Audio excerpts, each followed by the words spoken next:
Hi guys, today we have the lovely Rosy of Rosy MacAulay Interiors in with us. Rosy is actually a very good friend of mine. We've known each other for how long? 15 or so years? Yeah, quite a while. And Rosy has ventured out to start her own business in interior design. So we thought we would take the opportunity to have her in to answer some questions for us. So we'll get started. Great, thank you so much for having me. Thanks for coming. So question one is, what is your design process from start to finish? Can you walk me through the steps involved in a typical project? Yes, so always starts with an initial consultation, ideally in person, to discuss with the client their requirements, budget and style. Even just by meeting them face to face, I can kind of get some kind of idea as to who they are as a person just by what they're wearing. So that's the sort of first step.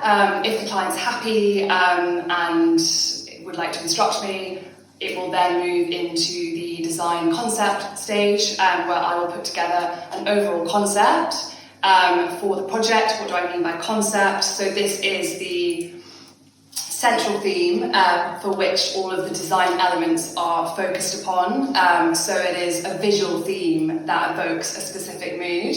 Okay. So once the client's happy with the concept, it then moves into the design development stage. This is the stage of when I will present the technical drawings. So you've got your floor plans and elevations alongside the physical sampling, so fabrics and hard finishes.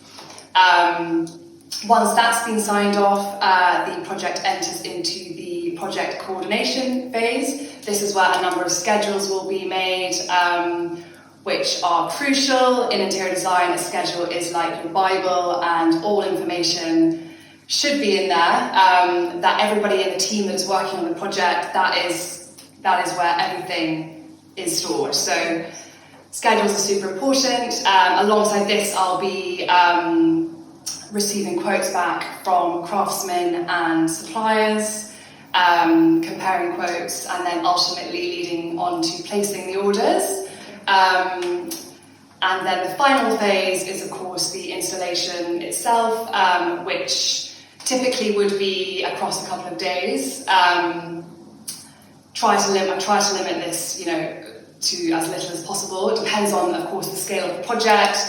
It can be up to a week, but yeah, this includes the final sign-off and the any final snagging. So that is actually more phases than I realised. Could you just summarise those for me? Of course, yeah. So consultation, onto the design concept, Okay. then onto the design development phase, then onto the project coordination, then the procurement and the final installation. So question two, you mentioned a team of contractors and tradespeople Yes. earlier. Do you have ones that you regularly work with, or would I need to find my own? Yes, so specifically in Edinburgh, I have a team of people who I have used on previous projects. But if you were further afield, I would be doing my own research into tradespeople in that specific area. I think my sort of piece of advice for anyone looking for their own contractor, of course, if a client has a contractor that they've used in the past and that they trust, that's fine. But if you are looking for your own contractor, then please do as much research as possible. And I don't just mean read online reviews and testimonials. If you can, look at previous work that contractor has completed, as well as, if possible, actually speak to people who have worked with them. Okay. So that really helps. I think really my role as the designer is to essentially be entirely responsible for the timeline of the project. If I'm bringing in contractors into my client's project, that makes me responsible for the timeline, the overall outcome, basically. So, yeah. No, that's good to know. So you have kind of touched on this, but I just want to clarify. Would you provide detailed design plans and specifications like floor plans, colour schemes and material selections? Yes, exactly. So I will provide, depends on the project of course, but a typical project, I would provide floor plans and elevations drawn up on CAD, and with this alongside I will provide the overall scheme, which is physical samples of fabrics and hard finishes. Hard finishes are things like flooring samples, worktops, veneers, also paint samples actually come under hard finishes, and ironmongery, so even things like little door handles and things like that. Okay, that's fantastic. That really helps the sort of client see and feel what they're buying. Yeah, cool. So this was a popular question, and I'm sure you get asked it a lot. What does your design style and aesthetic? Yes, I do get asked that quite a lot. I think for this question I should perhaps give two answers. So the first is that my style is the client style. I think it's important at this stage in my career to be able to cater to all styles and also not restrict myself too much. But with that being said, if you came to me wanting 50 shades of grey or 100 shades of beige, I probably am not the right designer for you. So yeah, I think the second answer, probably the correct response, is that although I'm at the beginning of my sort of design style journey still, I feel like I mostly resonate with a quintessentially British country house style. I strive to create something that is comfortable but also looks luxurious. I definitely don't follow trends. I love finding things that are entirely unique. I think as well, I feel influenced and inspired by growing up here in Scotland, where you've got the kind of wild, dramatic landscapes set against the uniform Georgian architecture in the new town. So yeah, I feel like what I'm seeking to create is an interior that stands the test of time. I think the word timeless is used a lot by interior designers, but I think what makes me different is that I'm really trying to put sustainability at the centre of what I'm seeking to do. By that I mean sourcing pieces that are secondhand, antiques, vintage, both in furniture and textiles. Where possible, of course it's not always possible, but yeah, trying not to add anything else that doesn't already exist. Okay, yeah, that sounds great. And I've actually seen your Instagram, obviously I follow you on Instagram. Yes. And that matches exactly what you said, and I love it. It's you guys should definitely give her That's very kind. But yeah, you'll get a good idea of Rosy's style on there. Okay, next question is, so how do you handle communication and updates throughout the project? Would there be regular meetings or check-ins? Yes, so predominantly emails and phone calls. I prefer to just pick up the phone. I find it so much easier, and usually we'll try to schedule a face-to-face in-person meeting once every couple of weeks. Certainly wouldn't leave it any longer than on a monthly basis. I think that face-to-face contact is really important in maintaining a good relationship. Yeah, I agree. Probably the million-dollar question, or the one that you might get asked quite a bit, we certainly did. What is on trend or popular this season? Colours, textures, style? Oh gosh, I genuinely wouldn't know. I tend not to follow trends. Classic trend-free is always best in my opinion. Trends get tired very easily, you get bored of it. But one trend I do quite like this year, if I had to give you an answer, would be mono rooms, which is when you have the same fabric sort of running throughout the entire room, so on the sofas, walls, curtains. Okay, yeah. I think that can look very chic, although are you going to get bored of it? Probably. Yeah, okay.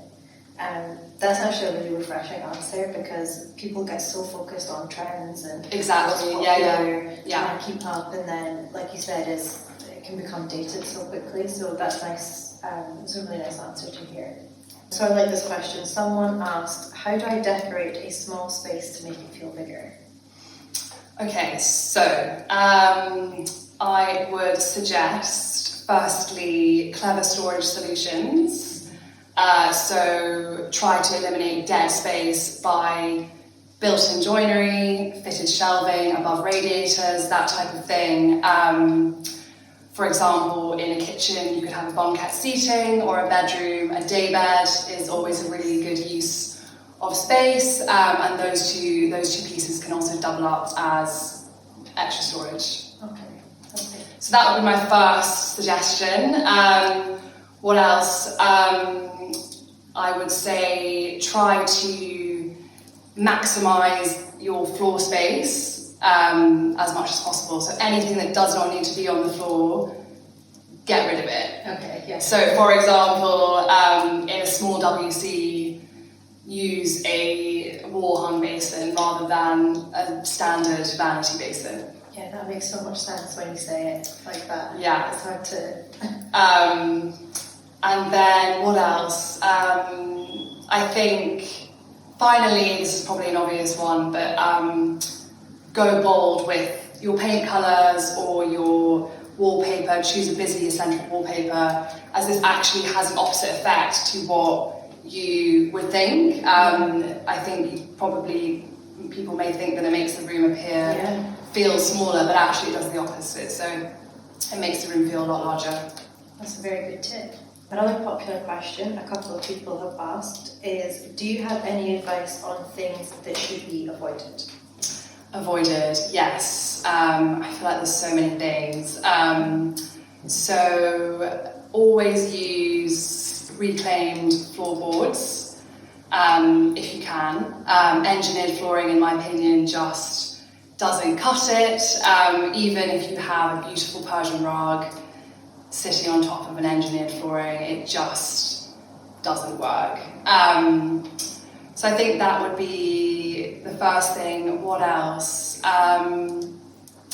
In terms of bedside tables and table lamps, always scale up. You can never have enough space on a bedside table, in my opinion. So true. You've got lots of little knickknacks. You always need more space on a bedside table. Same with table lamps, always scale up. On the subject of lighting, I think this might be quite an obvious one, but spotlights, overhead spotlights, generally no one looks good under them. So always avoid if you can. Same with in a bathroom, for example, having wall lights on either side of your vanity mirror, if space allows for it, rather than one overhead. And then the final thing on lighting, I would say, is if your room that you're decorating is particularly vast in size, potentially a living room or a drawing room of some kind, usually a pendant gets lost sort of in the abyss of the room. So really, the room sort of swallows it up. So in this instance, I would use wall lights instead, plus your floor lighting and table lamps, decorative lighting, so you've still got your lighting on those crucial 3 levels. So this is probably an important question, is how do you charge for your services? Is it an hourly rate, a flat fee, or a percentage? It's very much project dependent. If it's a small project, then I tend to just use the hourly rate. If it's a much larger project, then I will take a percentage of the overall project cost. And usually I would take payments in instalments, usually a couple of instalments, or sort of beginning, middle and end. So we are at our final question. Please don't hate me for asking you this, but what do you enjoy most about your job? I really love finding things that are entirely unique, that nobody else has. I love being able to be sort of part of a world of beautiful textiles, and I feel, so my background before interior design was in fashion and textiles, so I feel a kind of real connection to the side of interior design that is sort of the FF&E side. So yeah, and I think really once a project is finished and complete, the feeling of making a difference to someone's life is quite special. I think our homes are the most important things in our lives, really, other than family, of course. So I think being able to be a part of that deeply personal journey is quite rewarding. So yeah, really it's my job as a designer to make a space that is comfortable and safe and that inspires the client and helps them to kind of almost feel disconnected from the noise going on outside. Just on that, what do you mean by FF&E? FF&E, sorry, yes. So that is your furnishings, fittings and equipment. And that obviously covers all fabrics and textiles as well. So if you were to take a house and turn it upside down and shake it, everything that comes out is FF&E. That is a very good explanation of that, thank you. I actually have one more question for you. What is the best way to contact you?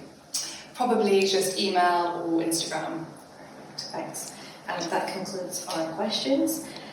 We will pop Rosy's details in the caption and also tag her on the videos. And thank you again very much for coming in. You're welcome, thank you so much for having me, and let's do this again soon.